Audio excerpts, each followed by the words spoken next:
So I think the obvious question for this webinar is, apart from the one that's on your screen, why would you use reference standards in NGS pipelines, and how would you use them? And ultimately, I think it all boils down to what is the impact of assay failure in your laboratory, and how do you monitor for it? We all strive for perfection, whether that be through precision, accuracy, and I'll talk around a few different parameters to try and whet your appetite for the juicy technical talk that Natalie's going to deliver in the middle. And this is a great quote. I really love it. It's as with everything in life, it's a trade-off between what you input into your NGS as to what you get out of it. In the case of why perhaps you want to use reference standards in NGS pipelines, ultimately it's all about validation and monitoring and ensuring the accuracy and precision of your NGS pipeline. And in this case, it's a trade-off between the cost, maybe the cost of the reference standard, the cost of your time, not to forget, perhaps your input into actually performing the assays worth more than actually the cost of the reference material itself, and what you get out of it. So a lot of you will know that we've got a very mixed crowd. I scanned the list before the webinar. A lot of you will know all these various different parameters, and there's multiple different organizations and societies, such as CAP, CLIA, CLSI, etc., that talk around all these different parameters. Unfortunately, it is only a 40-minute webinar today, so we can't get into too much technical detail about every single parameter. But what I'd like to do is just, here you can see on your screen one of the main parameters, precision. And hopefully this is getting you thinking about exactly why you'd use reference standards. You could measure for precision, but then it might not be accurate. And then if I move on to my next slide, you can see that accuracy, if you get it accurate, it may not be precise, and vice versa.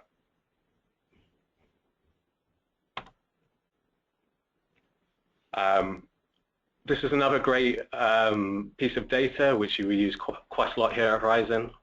Rather than taking my word for it, that there's a lot of error currently in pipelines, which as a company we're working and striving as hard as possible to try and mitigate. This piece of data, I believe, is 100 laboratories across 30 countries, and this is an example of a mixture of different protocols. I believe it's a mixture of Sanger sequencing, pyrosequencing, various different kits on EGFR genotyping.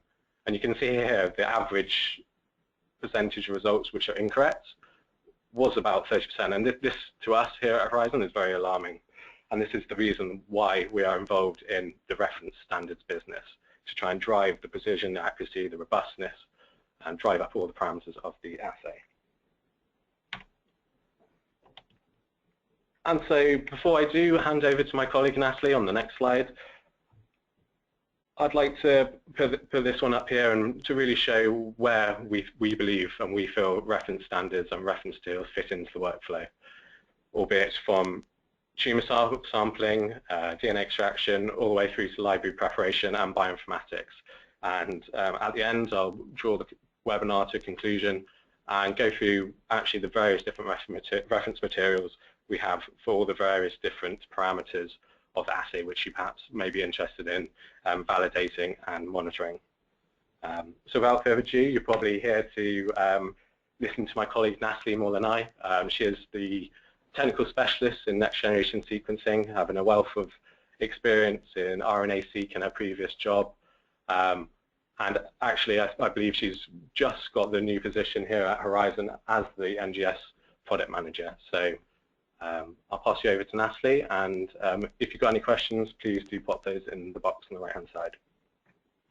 Wonderful. Thank you for that introduction, Joe. So I wanted to start with today is just sort of a general introduction to next-gen sequencing to make sure that we're all on the same page. And as you may already know, that since its inception, next-gen sequencing has found utility in a diverse set of industries, from biomarker discovery in pharmaceuticals to ancestral identification in archaeology. And across the board, NGS has the advantage of allowing us to answer questions that require a lot of data. Next-gen sequencing provides orders of magnitude more data than traditional Sanger sequencing, which is shown on the left, where you run hundreds of lanes that you analyze in parallel, versus the hundreds of millions of clusters or wells of molecules as shown in the right. And this allows for more samples to be multiplexed on a single run, allowing NGS to be more affordable as well. And so if we think about the different genetic materials that we can start with and some of the different experimental workflows that we can follow, we can see that NGS can be applied to many different applications. And specifically for today's webinar, we're going to focus on DNA resequencing applications. And this implies that the data that we generate will be compared to an existing reference sequence. Most often, we're at Horizon talking about the human reference genome. And so specifically today, we'll focus on how we can analyze patient-derived material to identify oncology-relevant mutations, including single nucleotide variants, insertions and deletions, copy number variants, and translocations. And we'll also focus on how a known reference standard can be vital in ensuring that data generated from NGS assays is both accurate and reproducible, as Joe mentioned. So if we think about our patient-derived samples or some of the materials that many of us are working with, whether you're using them for diagnostic purposes, clinical trial stratification, or just translational research, these patient-derived samples, they all have their own unique challenges. Materials are often heterogeneous, consisting of multiple cell populations, multiple subtypes of cancer. The tissues and fluids that we receive are often at preciously low quantities, and that results in very low yields of DNA. Depending on the type of material that you've received and how it was preserved at the clinic, how it was stored, the nucleic acids may also be highly degraded, which can further complicate the analysis. And finally, if we're thinking about the clinical need for earlier detection of diseases and non-invasive monitoring, we're really hoping to drive improvement to the technical limitations of detecting things like very low allelic frequency mutations. And so if we think about other scientific assays, from simple pH testing to complex laser spectroscopy, the resonating solution for addressing these challenges is making use of a well-characterized reference standard so that we can optimize, understand, and control variability in each step within a protocol. And ultimately, we want to provide a predictive result for routine validation. And so if we think about the case of high-throughput DNA sequencing, the requirements for the reference standard we need include a well-defined, orthogonally validated in terms of single nucleotide polymorphisms, small insertions and deletions, all multiplexed within a single sample, and within the range of allelic frequencies that we want to detect in our assay. To go further, we need to provide this material in a format which also allows for the evaluation of the pre-analytical portion of the NGS workflow. And so what we'll do today is we'll walk through each of the stages of the workflow, address the challenges associated within each of them. And specifically, if we're thinking about laboratories that wish to analyze patient-derived materials, they have to optimize and validate their NGS workflow following recommendations provided by the College of American Pathologists, also known as CAP, and the American College of Medical Genetics and Genomics, or ACMG. And so as I'm showing in this ACMG figure, some of these requirements include defining performance specifications for any of the instrumentation or reagents used in your assay, validating the performance of a specific protocol, implementing the appropriate quality control and quality assurance protocols, and then performing proficiency testing of personnel that are involved in these assays. And so to accomplish many of these requirements, you have to have a set of well-characterized reference materials. And ideally, this reference is orthogonally validated, which accommodates platform-specific errors. And we also want it to be renewable so that deviations to the protocol are not introduced after you've established it.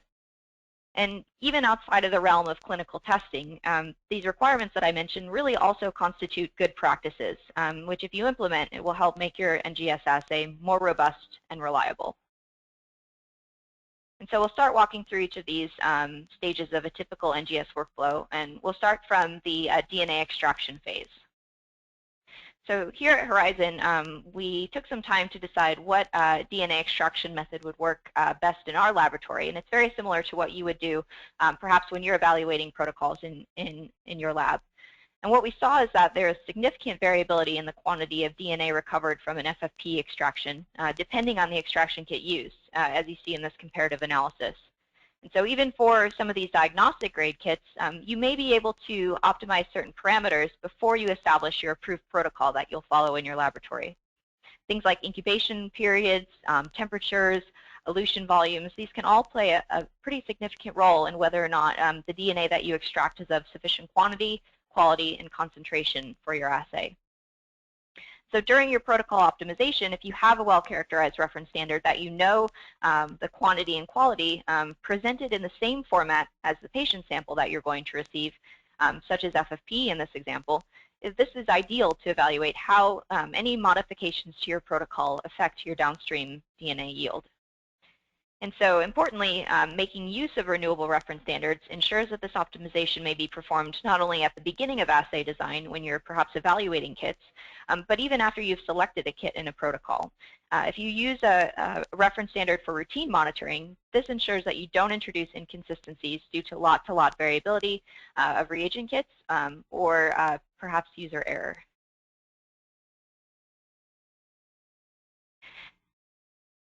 And so importantly, I'll go back to that slide.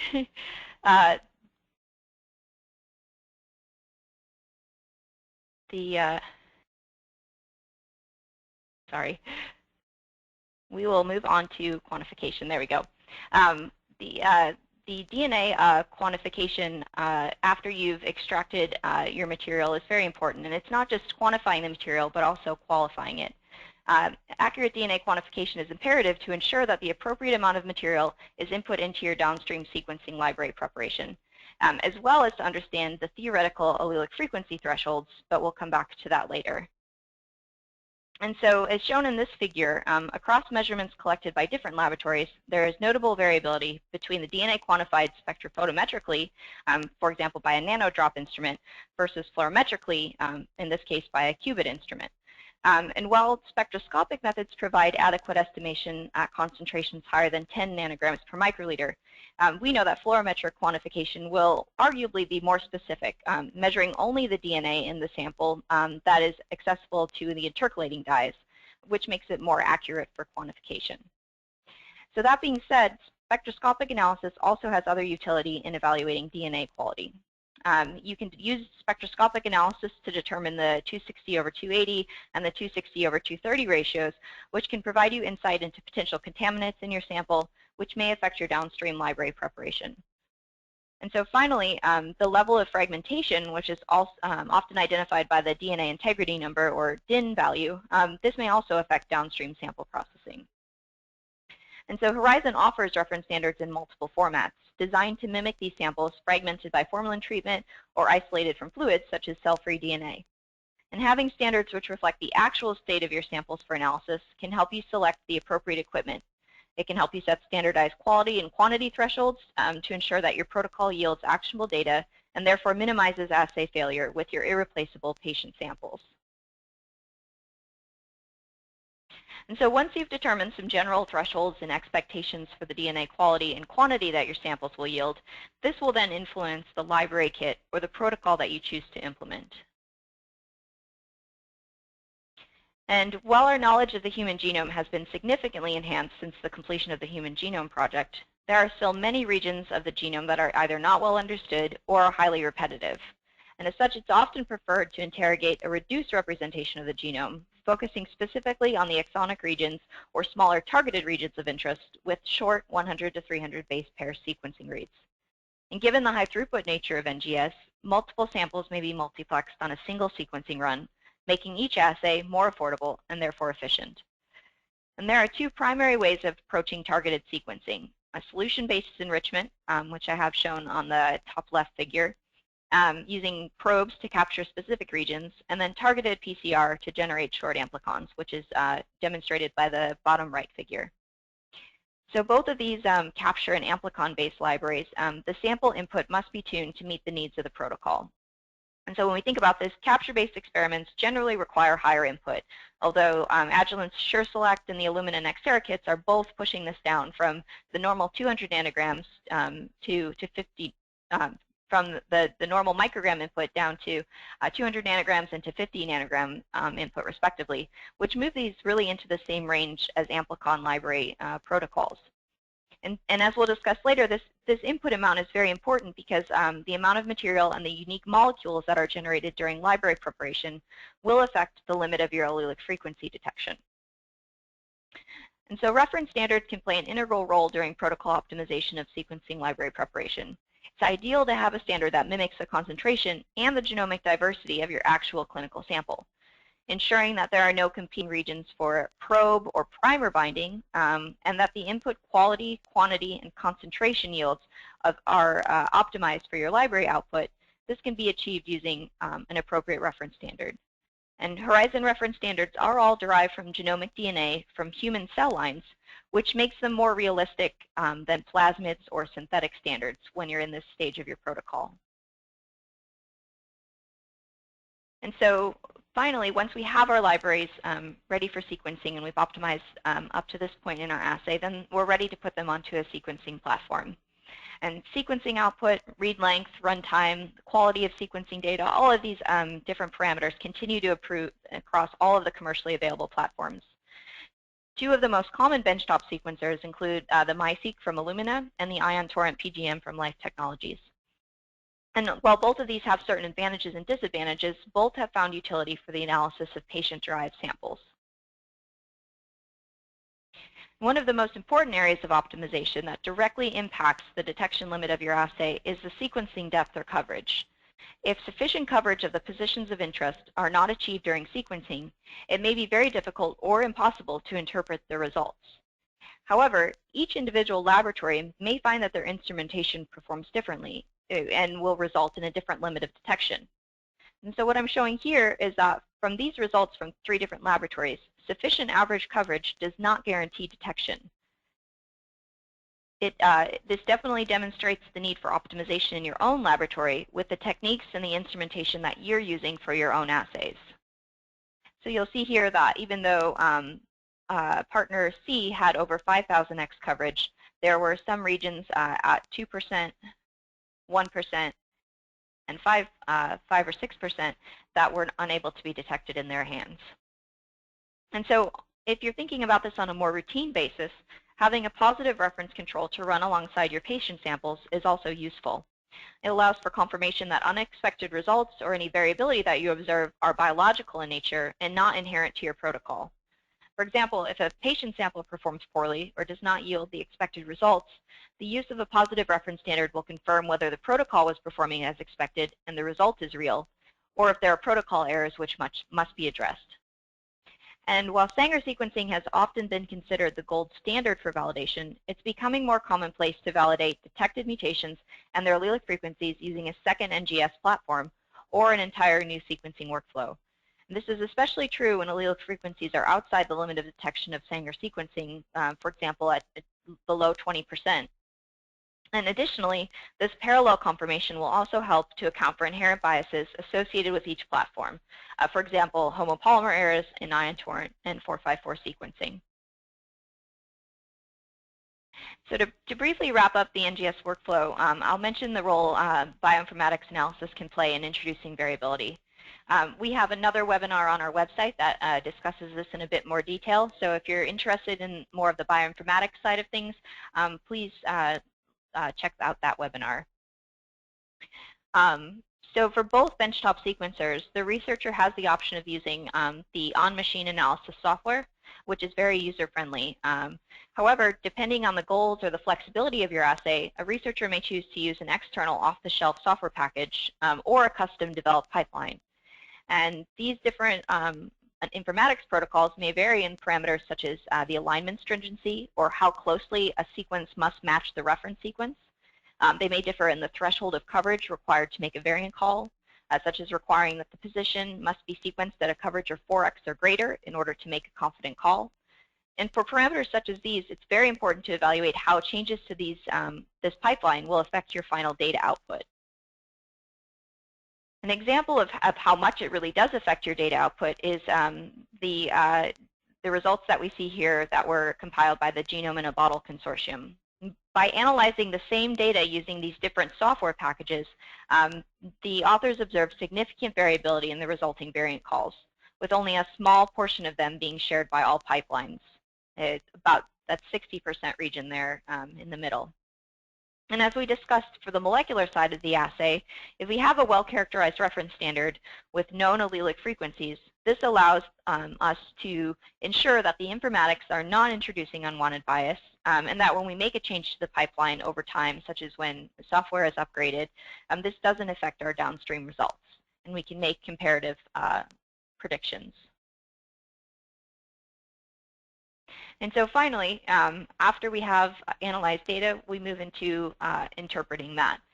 So some of the steps involved in that include annotating the variants that are generated using databases such as the COSMIC database, dbSNP, and SNP-EFF.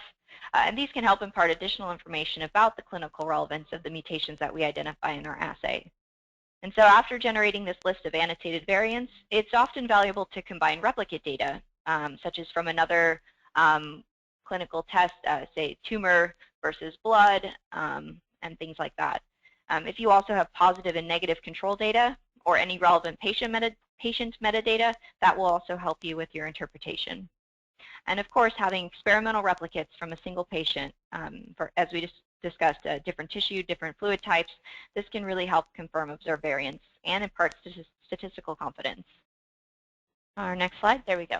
So what I wanted to spend some time on is diving into how we can determine our theoretical and our actual limit of detection using our NGS assay. And so as we discussed earlier, as we improve library prep protocols, which allow us to generate sequencing libraries from lower and lower input amounts, we also have to be conscious of the impact that this has on the theoretical limit of detection of minor allele frequencies. And so if we only have a small amount of material, the sample may not be a good representation of the patient. And if the theoretical limit of detection is dependent on the following, which is how many unique molecules are present in the sample, the amount of material that's used as sample input, and the sequencing coverage. And so we're going to start first by discussing deduplication or molecular uniqueness. And so this is understanding how the unique molecules in the sample affect the limit of detection. So if we consider, as we were just discussing, the case of a traditional amplicon panel, here you're generating short amplicon reads with the same forward and reverse primer sequences targeting a specific region of interest. And so these are the gray regions represented at the bottom of the figure. And here in the green, we have our reference sequence. That's our known sequence. So because we have identical ends here at the end of these sequences, it makes it difficult to disambiguate which of these molecules are unique and which were actually just duplicated during our PCR amplification. And so in an ideal world, only the unique molecules would be used to calculate allelic frequencies in order to avoid amplified PCR errors and bias.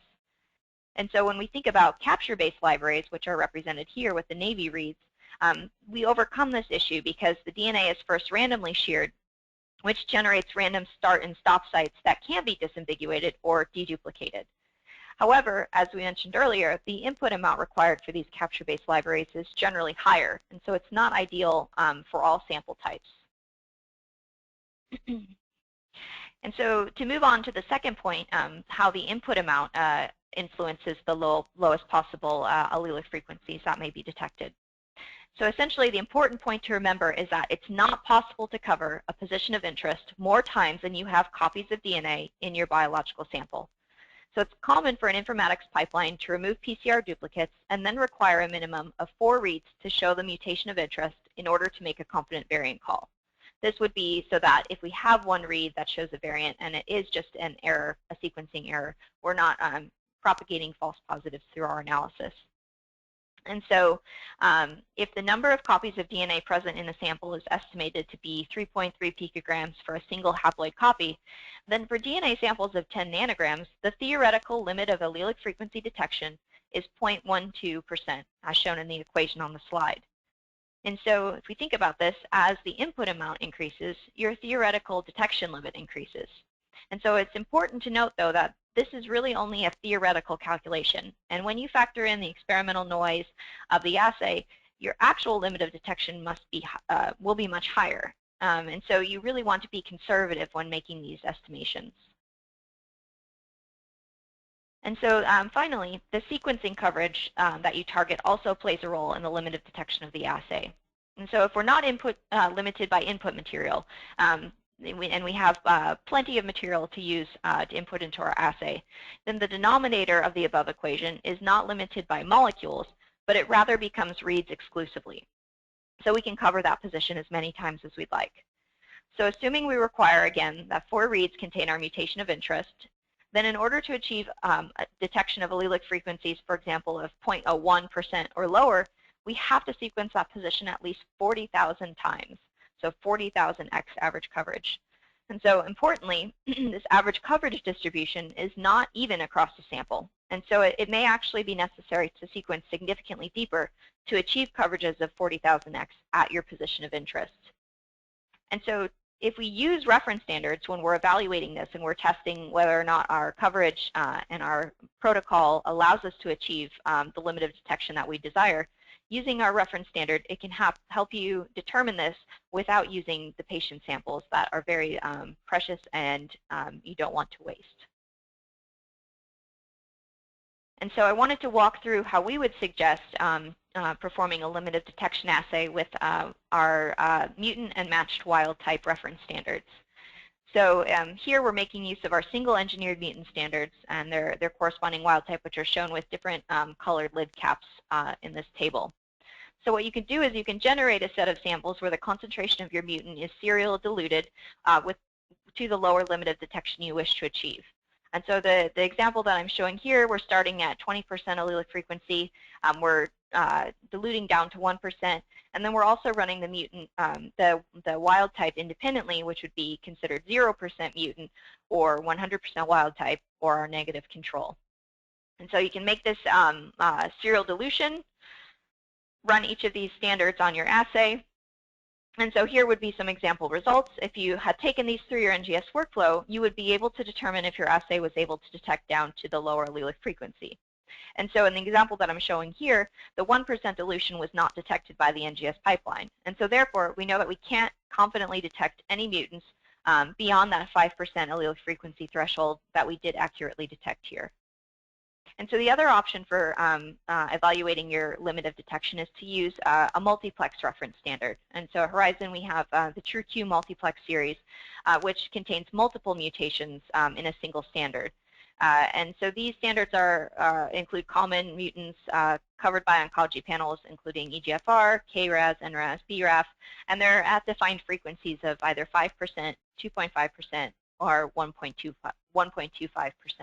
And so here you can measure multiple variants and multiple targets all at once, which is a little bit more efficient.